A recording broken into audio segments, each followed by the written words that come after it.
¿Qué tal, amigos? Buenas noches, bienvenidos a la jornada. Enseguida vamos a hablar de la gran temporada que ha hecho el León Fútbol Femenino, la posibilidad de ese ascenso a la segunda categoría nacional y también otra opción de acuerdo con la Cultural y Deportiva Leonesa para que se cree una sección con el convenio con el actual León FF, en un día en el que, por cierto, se ha confirmado lo que era un secreto a voces.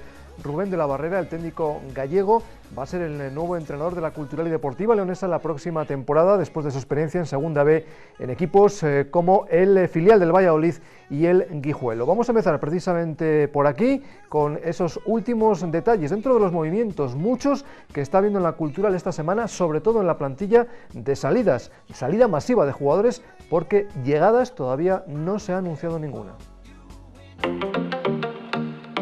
Era un secreto a voces y hoy mismo se ha confirmado, como se preveía tras los últimos rumores. Rubén de la Barrera será el nuevo entrenador de la Cultural y Deportiva Leonesa para la próxima temporada.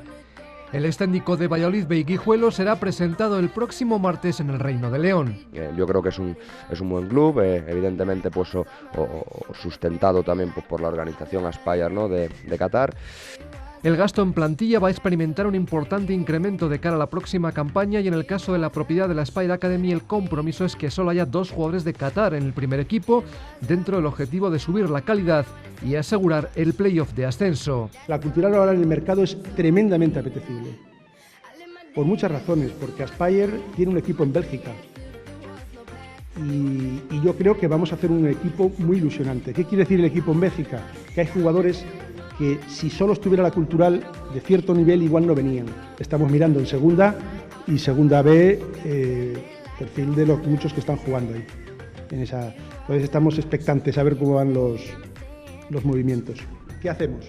¿Hacemos un equipo con gente de León y nos quedamos aquí? ¿O qué queremos? ¿Tirar de este proyecto para arriba?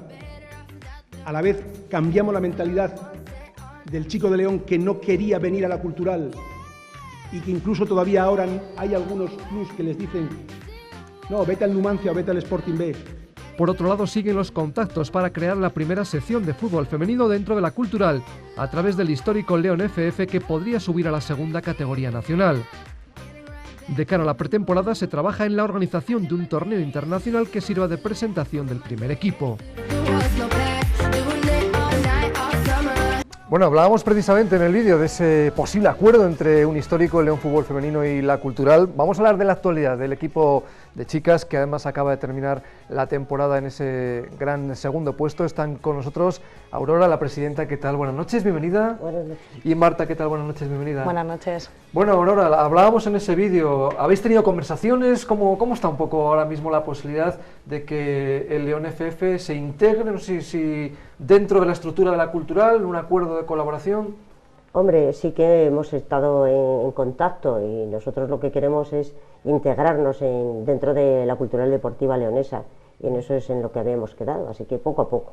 Marta, ¿y vosotros desde dentro como jugadora, cómo lo veis la posibilidad de uniros con el equipo representativo, en este caso de la ciudad? Pues la verdad que nos hace mucha ilusión, lo que pasa que ha acabado la temporada y de repente ha salido esto y igual todavía no lo tenemos muy asimilado, pero bueno, con mucha ilusión, sí que tenemos muchas ganas. Bueno, la temporada hay que decir, Aurora, que ha acabado en ese gran segundo puesto en la Liga Autonómica.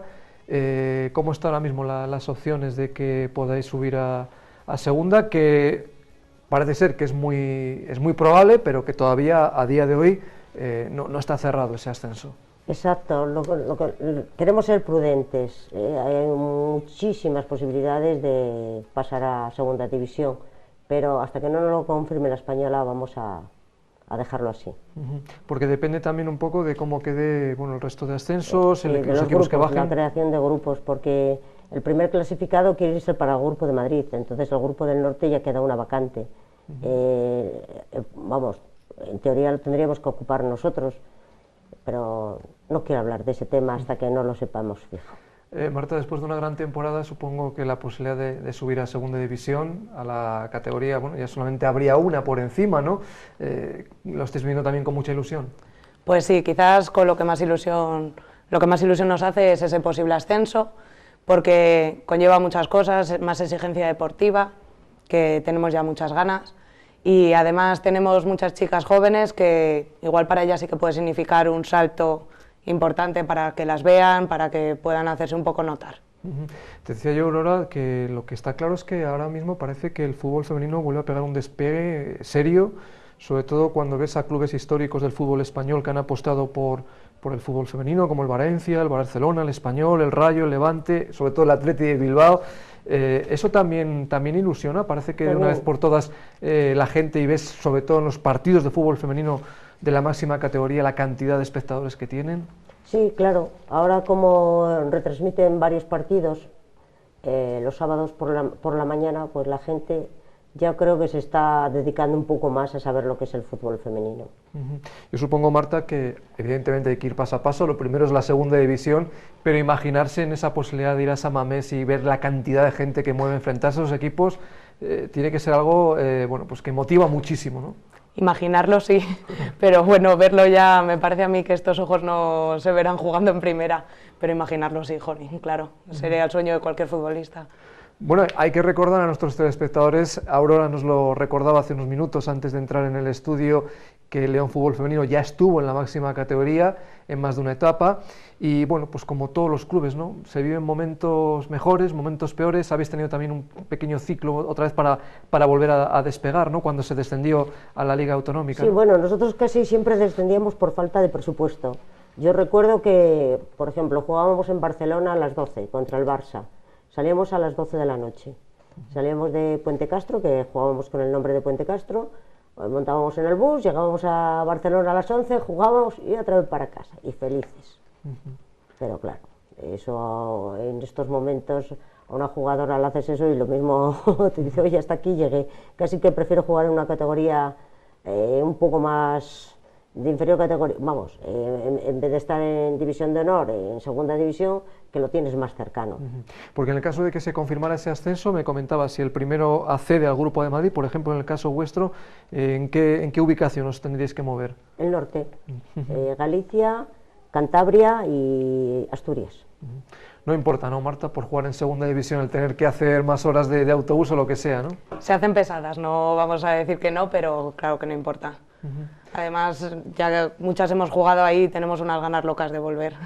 ¿Se nota mucha diferencia entre la categoría en la que habéis jugado esta temporada y la segunda división? Sí, es mucha mayor exigencia y se ve mucha más calidad en el juego, pero bueno, es que es lógico, es que das un paso muy importante. Yo el año pasado estuve jugando en Madrid y entre regional y segunda división había ligas intermedias y aquí es un salto abismal entre una y otra.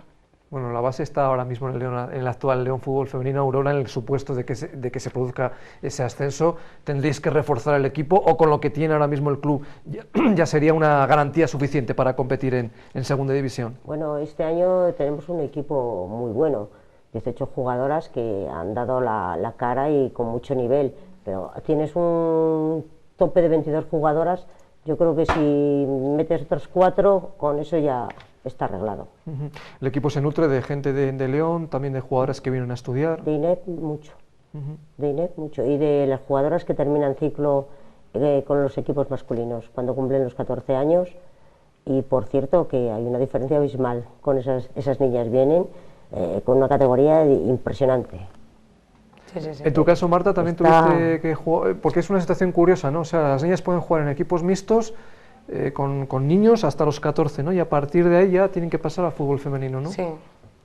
Bueno, yo entré con 13 en el equipo y sí que es verdad que fui a probar un par de equipos, pero no sé, igual yo era muy tímida o lo que fuera, pero no me convencía y ya cuando empecé con las chicas, pues llevo 9 años, así que muy bien. ¿Cuál ha sido un poquito a tu juicio la clave de esta buena temporada que habéis hecho? Porque ese segundo puesto al final supongo que es la recompensa a un año que también ha tenido que ser duro, ¿no? Sí, bueno, pues hemos estado todas muy comprometidas con el equipo, entrenábamos como si fueran partidos, o sea, estábamos dándolo todo y se ha visto muchísimo compromiso y muchas ganas de que nos lo creíamos que este era el año. Sí que es verdad que San Pío, bueno, pues cuando un equipo es superior, pues ha sido superior este año, pero nosotras se lo hemos puesto muy difícil.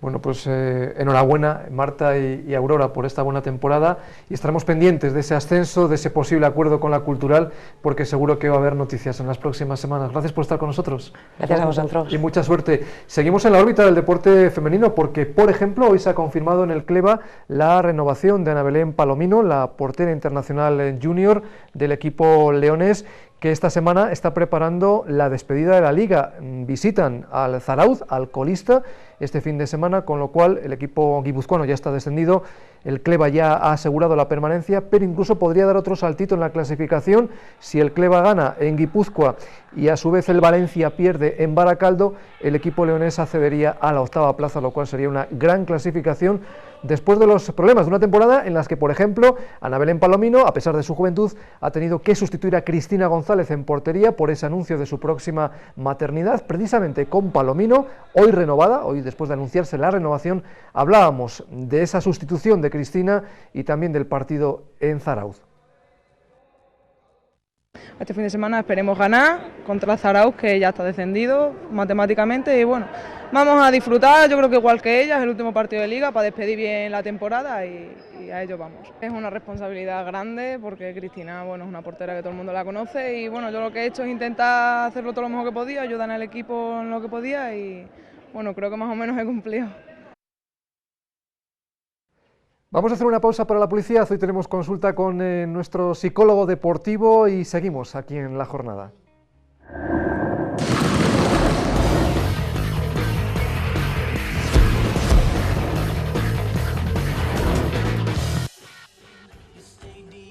Bueno, tiempo ya para nuestra sección mensual de Psicología del Deporte de la mano de Siteco. Ricardo, ¿qué tal? Buenas noches. Hola, buenas noches. Fíjate, estábamos pensando, Ricardo y yo, que mañana se paraliza el país, se paraliza Europa, porque juegan la final de la Champions dos equipos españoles, el Real Madrid y el Atleti.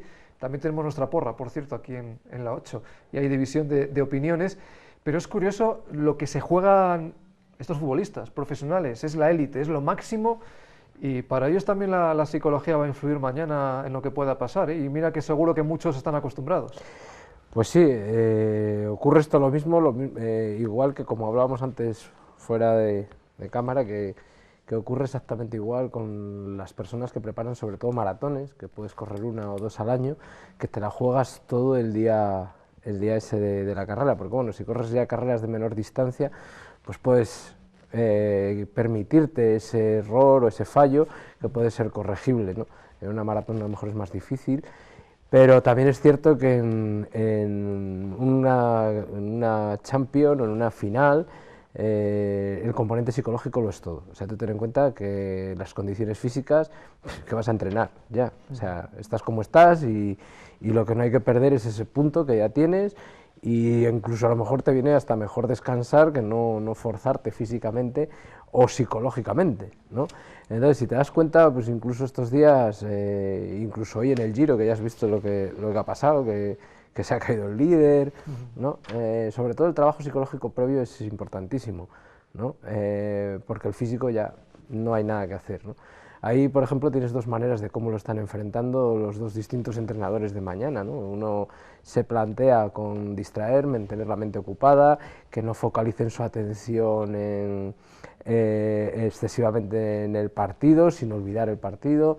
Entonces, dentro del mundo psicológico hay distintas maneras de afrontarlo, así como el otro es el otro entrenador. La famosa, dentro del mundo de la psicología del deporte, que yo supongo que también los entrenadores les gustan, a los que realmente se preocupan mucho, ¿no?, por su trabajo, el estar pendientes de los libros de psicología del deporte y de todo el conocimiento que los profesionales aportáis.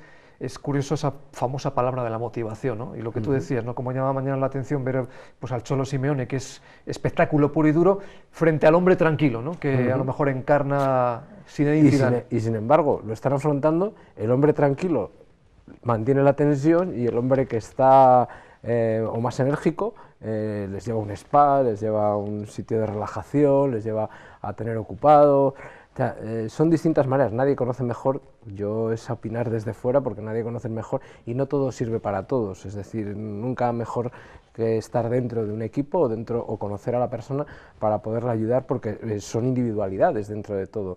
O sea, nosotros cuando trabajamos con deportistas de élite, sobre todo lo que es lo más importante es conocerlo, conocer sus puntos fuertes, sus puntos débiles, y en función de eso es lo que se hace antes, que es todo lo que se llama la planificación y organización.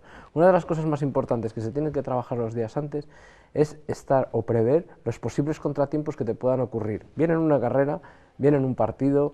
En una carrera, pues pequeños dolores que te pueden dar, pérdidas de concentración.